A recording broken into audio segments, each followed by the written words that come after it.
Machiegni kendo Nyakaramogi.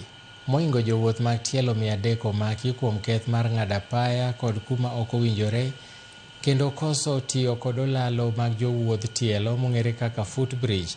Jogo manomaki e sach apedhamno manotim kod obila mag ndara wacho ni jogo noketho chik mar jowuoth tielo. Job Otieno nigi ler mathoth. Okang' mar jowuoth tielo rem luoro chike mag apaya kamoting'o kalo ndara aching' kuonde manigi olalo ma oket ne jowuoth tielo pod medo jimbore e pacho kae. Tim ma kama oyangi ni keto ngimagi e andaki kaachiel kod jok mamoko matiyo kod apeynigo. Kaluwore kod duol mochung'ne rango chike mag apeyni pacho ka NTSA, tim makochno osekawo ngima jowuoth tielo maromo 1,148 chakre dwe mar achiel higani nyaka sani. This is a huge number.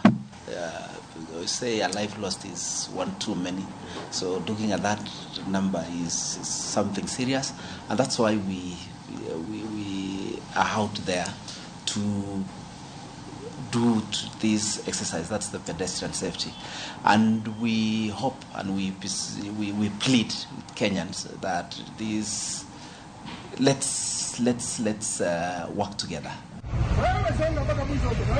Kaka yor tieko kwan mar thoge makamago, duol mar NTSA nochako apedha mar manyo jowuoth maketho chike makamago dwe mokalo tok chenro mar puonjo jowuoth tielo mar kalo apeyni ka gitiyo golalo moyangnegi. We've so far taken into custody over 300 pedestrians in different footbridges across Nairobi, and this is in accordance with the law because we can't do anything outside the law. Jowuoth moyudi kakalo apeyni e tok chik owinjore chul fwai mar omenda maromo shillings 500. Kata kamano, fwai makamano nyalo bedo e kind shillings 500 nyaka shillings 5,000 kaluwore kod pek mar ketho motimo kaachiel kod ng'eto mar doho.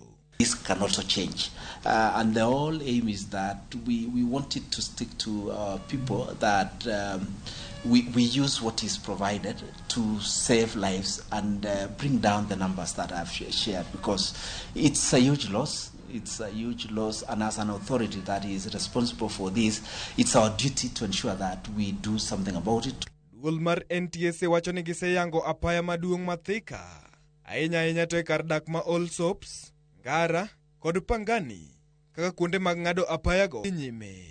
Apeyni mamoko mabende oting'o Mombasa Road, Outer Ring, Lang'ata Road, Waiyaki Way kod Mbagathi Way ema timbe makoch mag ng'ado apaya kod kuonde ma ok owinjore godhi e nyime. Otieno Joab, Ramogi TV. Jodongo mag Jokalenjin